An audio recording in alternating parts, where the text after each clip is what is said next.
बहुत ही बेहतरीन सी खबर आ चुकी है आप सभी के लिए। बहुत ही यार खेसारी लाल के फैंस के लिए तो ये धमाकेदार खबर है। अगर देखा जाए तो बहुत ही बेहतरीन सा फिल्म रिलीज़ हो चुका है, थिएटर सिनेमा में, सिनेमाघरों में आ चुका है। बिहार, झारखंड, यूपी, नेपाल, मुंबई एंड गुजरात बहुत ही जगह थिएटरों में रिलीज़ हो चुका है और बहुत ही ज़्यादा हाउसफुल चल रहा है खेसारी लाल का फिल्म सैयां अरब गई लेना। इज़ अ ब्यूटीफुल फिल्म, बहुत अच्छी फिल्म है जिस फिल्म में अभिनय किया है खेसारी लाल यादव ने और काजल राघवानी, सुबी शर्मा जी ने बहुत ही बेहतरीन सा अभिनय।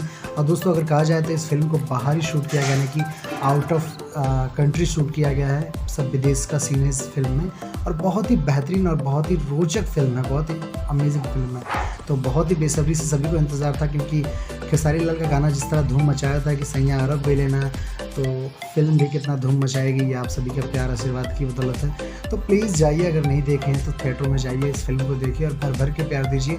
और खेसारी लाल के फ़ैन इस जानकारी को शेयर करें और कमेंट करके ज़रूर बताएं वो कितने बड़े फ़ैन हैं। मिलते हैं अगले वीडियो में। नमस्कार।